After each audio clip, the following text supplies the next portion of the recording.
I've got ice cream. So just for you guys who didn't know, I was trying very hard to stay off um the Justice for Junior bandwagon, but I think it is high time I speak more fluently on the situation to hope to bring more conscious discussion around his murder. Um, for those that know, last night I was trying to make ice cream. I figured out what went wrong with the ice cream machine. I was so mad too. You have to freeze the base that all ingredients go in, so it's cold, so that it goes around. When it turns around, that's what's making it cold. There's no adding ice to it and all this other stuff. So I did get to make the strawberry blueberry mango ice cream with coconut milk. So I'm on a roll. Let me get the chat up. But hey Ty, so I'm going to play you some reporting. Hold on. Hey Ty. Okay, so I'm gonna play some news reports, which I deem credible, and since we in Motown, I'm gonna play these. I gotta figure out how to make a video with my before and after thoughts, because initially I asked all those that really roll with me to look at this case from a perspective of getting justice. And once arrests were made, to not pass any judgment, because in order for a system to work, for whatever that's worth, you need to be able to investigate, make arrests, prosecute, people serve time. And the best way for that to happen is for these independent, roving, social camps like us, YouTube, to try to fall back and being investigators and reporting on stuff until you have more concrete information. One thing that's for certain, and two things that's for sure: whenever there's gang activity, there's more stories to come. The story about the rape was being reported from the information that I was getting in real time while I was live, was coming from Facebook groups that associated with the family. I don't know which family. I don't know whose family was participating in those Facebook groups, but we know that Facebook groups were reporting out. And if you know anything about K Street, we know that a lot of the information came from Facebook groups. And the stuff wasn't always 100% accurate. The only way you're going to get to what's 100% is by participating in the trial and see what evidence comes out along the way.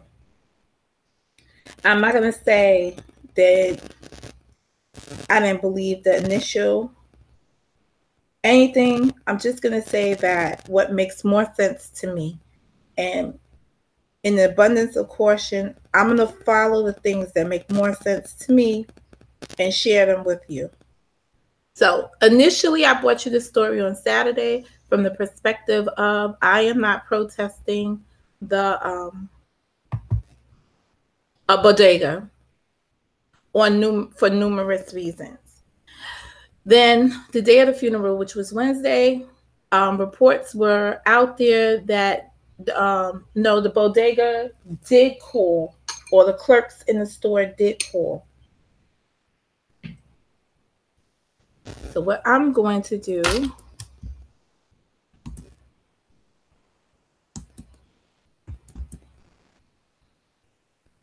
Is it this one? Yeah, it's that one. Hold on. What I'm going to do is do this. Send the police now. That is what Modesto Cruz says he told the 911 operator in the first of 2 phone calls for help when 15-year-old Lisandro Jr. Guzman Feliz was dragged from his Bronx bodega and fatally stabbed. He spoke out today to fight against criticism that he didn't do enough to prevent the murder or help Guzman Feliz. He didn't know that he was good. Did we hear that? Wrongfully targeted and became the victim of mistaken identity at the hands of alleged Trinitarios gang members. Of the 8 men arrested and accused of the crime, 19-year-old Kevin Alvarez appeared in court today. This defendant has been... So there was more arraignment. I want to play what the mother of one of the arrested said. I know Kevin was more than that, but Kevin, he didn't know that they're gonna kill him.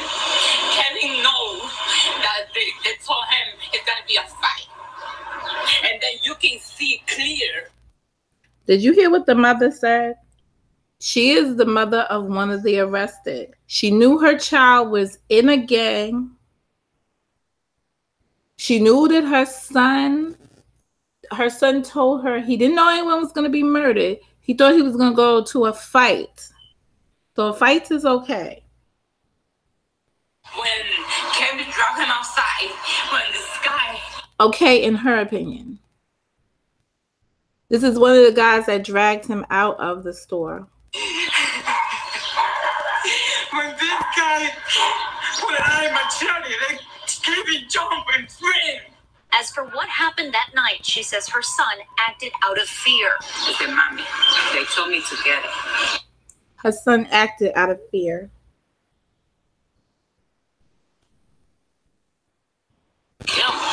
And Cruz says he did call 911 again, but by then, the damage was done. And the second time when he coming already, but he was bleeding. Some city council members have called for the bodega owner to lose his business license. He says he hopes to reopen, but he isn't sure when that might be. Reporting live in the Belmont section of... Okay, so that's one reporting.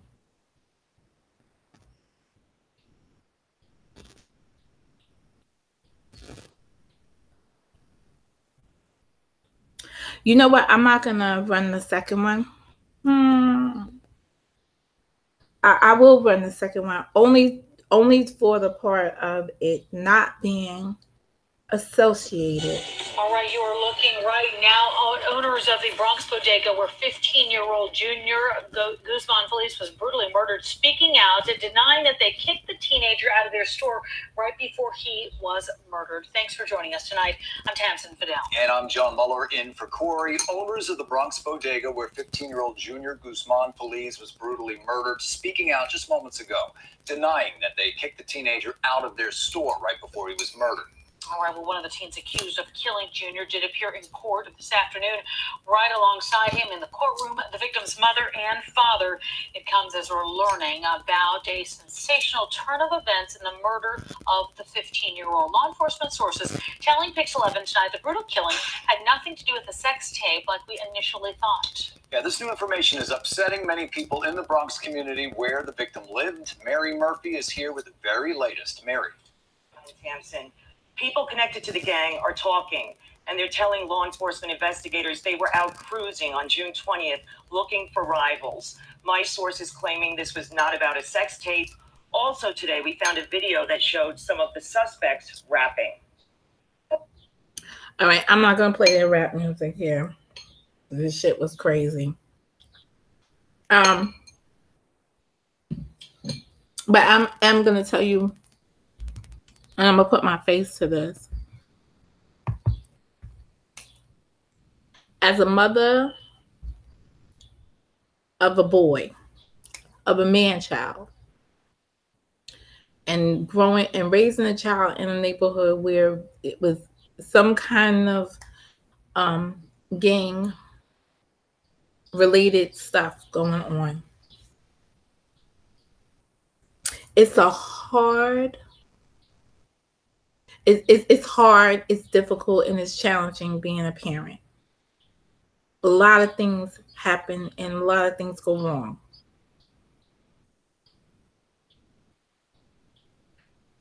People here on the YouTube, especially the Kanika community that I arrived here after, or after last, you got to do more responsible. You got to be more responsible in the things that you put out.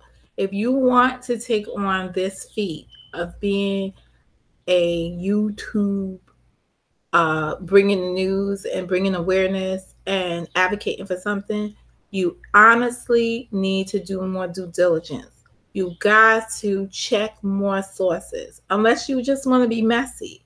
But if your quest is seeking justice for someone, then you need to dig deeper, delve into things, and stop putting your own twist on the events. You just need to report it out and let people come to their own decision, or you just need to go back and do what fair use is and have fair commentary about it. That's when you get to put in your opinion of what happened, or that's where you get to state your claim. But the stuff that y'all do, all, which is so common here, and I'm not going to say all the time, but which is so common here, is that folks just come out on here and they just go with a whole bunch of he said, she said stuff. And then that becomes the record. And it just carries from platform to platform, or from channel to channel, when it's not accurate, when it's inaccurate information. But you hear folks saying, oh, I got it from the Facebook group. I'm getting insider information. But does it really make sense? Does it really make sense? So maybe the only way to break the Kanika spell that you guys are under is that this case took place in New York. And I don't give a fruit in any what you folks say out there. New York Police Department is NYPD, although you know I got a case against them. NYPD is not going to put out all these false things, these falsehoods that you guys became accustomed to with the Rosemont era. You're not going to have Jedediahs running around this situation. You're not going to have all of the stuff that you guys became accustomed to, that you just considered to be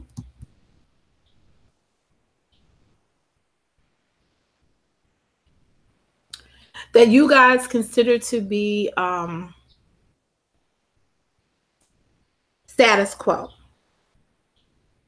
So, as I always say, I can show you better than I can tell you. And in the months that come with this case, I will only be discussing developments that I think beat your narratives out here in the YouTube street. So yes, I am going to come against your narratives when they do not make sense. When they do not make sense. And I'm not going to fight people. I'm just going to come out here with it. And I'm going to love those, because some of the people doing the reportings on this stuff have been people that I really like as YouTubers. And I'm sure this morning they will do some corrective measures. But hopefully y'all won't have to be doing so much correction if you're looking for justice for this guy, in my opinion. Because to me, I don't care if both sets of kids belong to gangs. And maybe I'm sounding like the mother that was on the tape that knew her son was in a gang, because there's some kind of denial there, and I get it. But who is comfortable with saying her son was going to go participate in a fight? He didn't know he was going to go participate in a murder. You don't know what you're going to get yourself into. But as a parent, I always say, tell me who you walk with, and I tell you who you are as a member of society. If you roll with somebody and they commit a murder in concert with, learn English, in concert with, means that you are there with the other person, or in some capacity you was with the other person that commit the crime, you are going to jail. The simplest explanation is if you drive the getaway car, you are sitting on the outside of the bank. The person goes inside the bank. These are all hypotheticals. The person goes inside the bank that you drove to the crime, goes in the bank, robs the bank, and shoots a teller. The teller dies.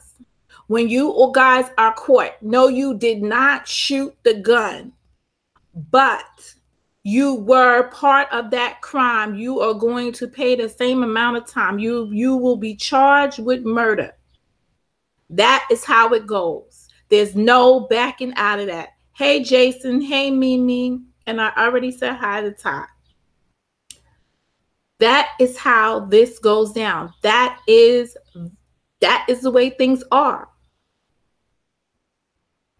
You understand? I think the mother is truthful.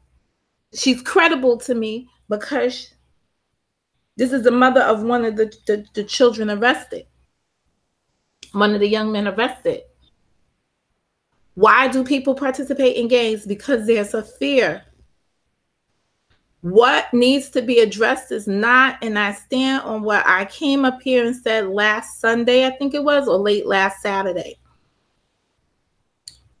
The bodega, if they didn't, is what I said, if they didn't help out, that was odd. But they weren't the problem. They are an easy target for politicians that don't want to take on the problem.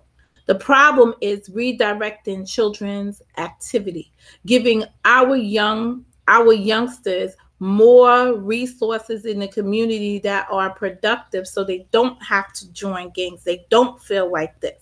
Giving more jobs into the community so that people don't have the time to want to commit such crimes or be looking for whatever stuff they were.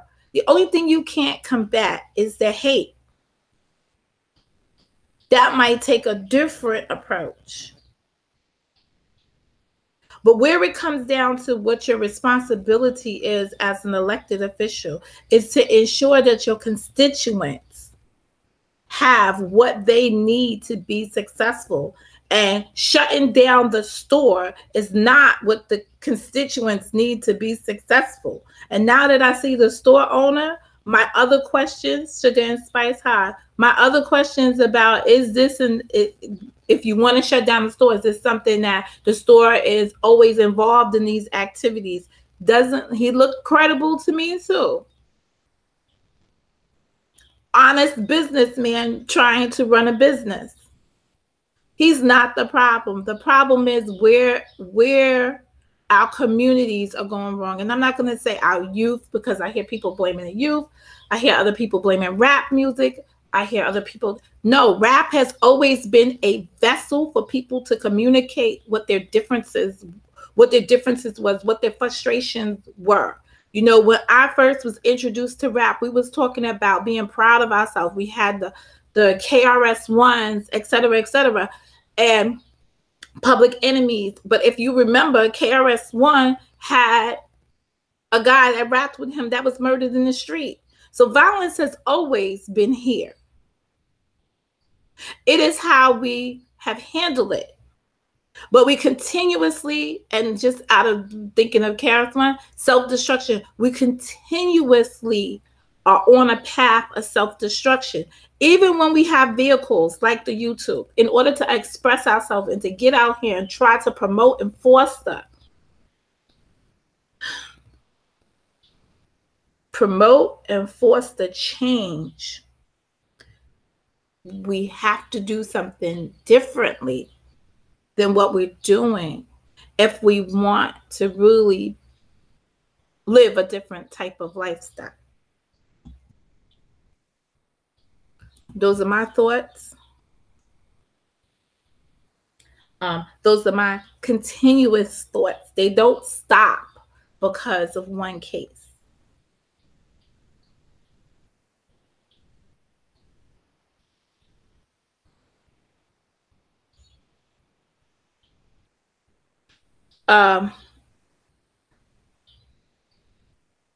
Jason, which young man? And yes, Mimi is right. I don't know why you retracted your messages. I saw them. I had to finish my thought. But I think it was clear. I'm saying that any activity you engage in that is criminal from the onset, from its inception, and something negative as a murder occurs during the I don't want to use legal terminology, but during the crime, you going down. I don't know anything about that, Jason. I would have to do. I don't even want to speak it out my mouth. I'm reading your comment. I'd have to do more due diligence in this to see if there's any other charges. But I will tell you based on experience.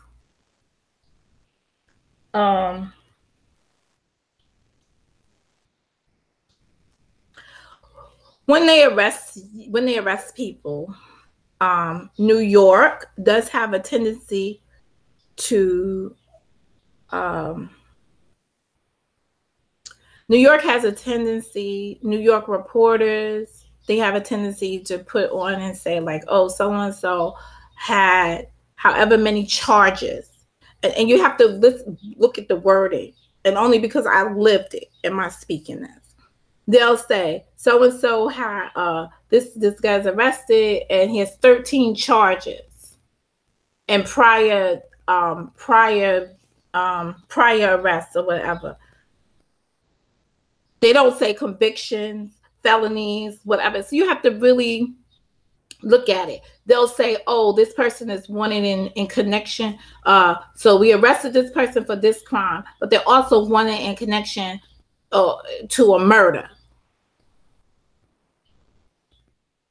Now, I don't know which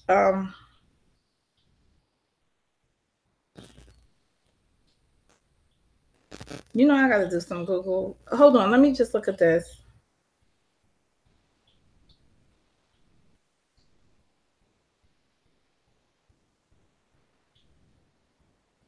You know what? I don't know.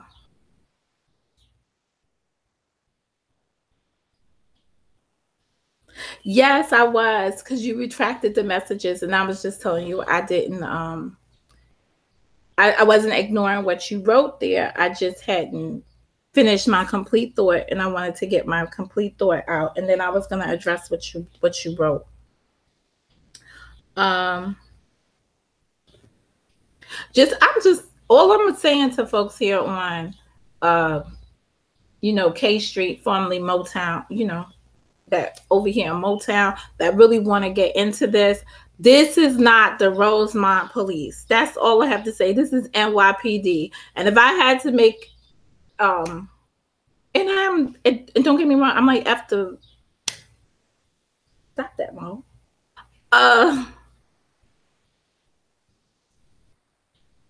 Oh, okay, I understand. It happened because it was in your pocket. Okay.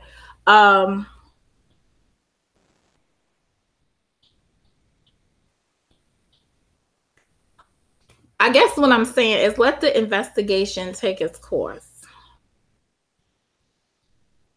Now, if y'all get down and really have like a cousin, uncle, aunt, or anything, Mo will go. Oh, King of Foes gonna kill me. Mo will go to the Bronx and get to the thing. But I'm not gonna be no Zach TV. I'll tell you that much. In terms of trying to sit down with what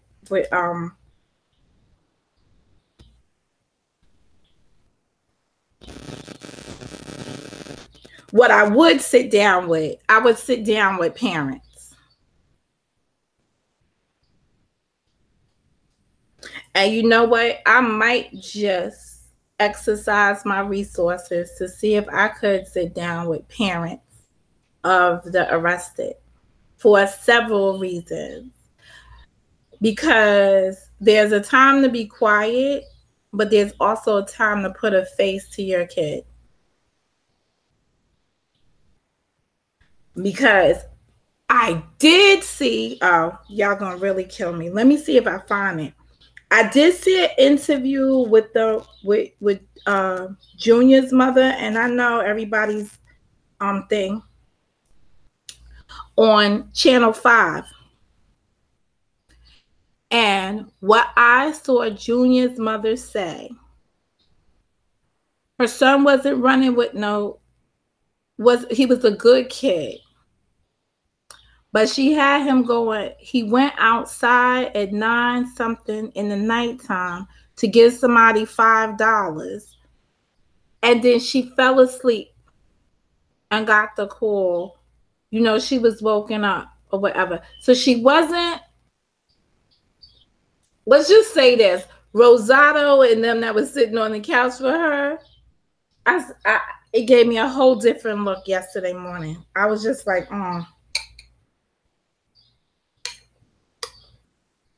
I had the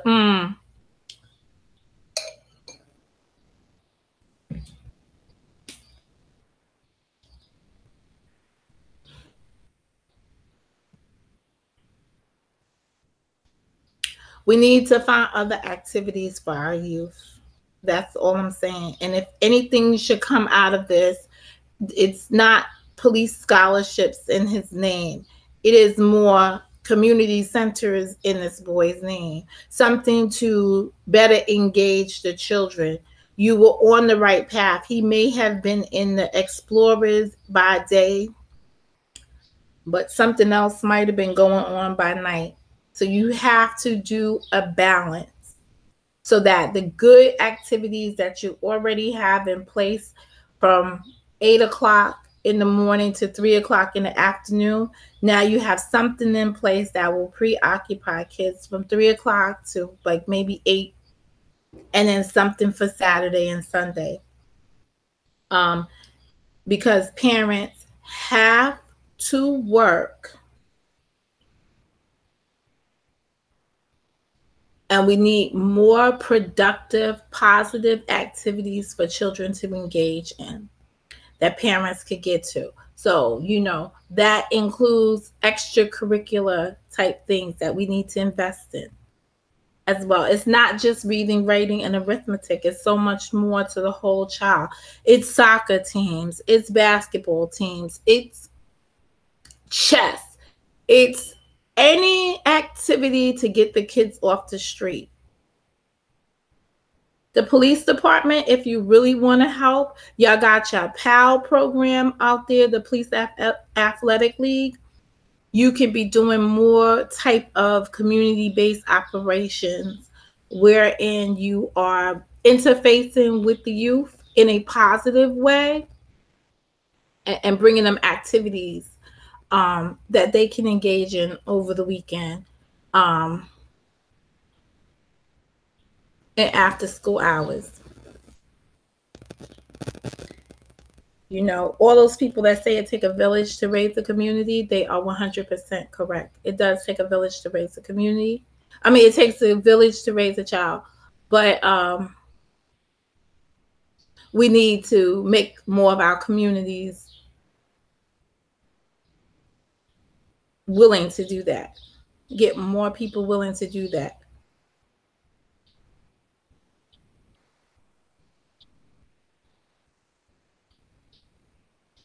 In any event, I just want to rest this here. If there's any more questions or comments inside the chat, I'll entertain them. If not, then we'll just leave this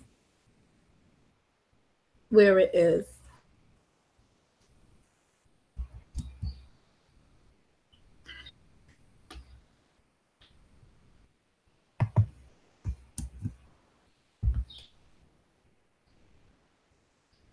Okay, so this is Mo, and I gotta go.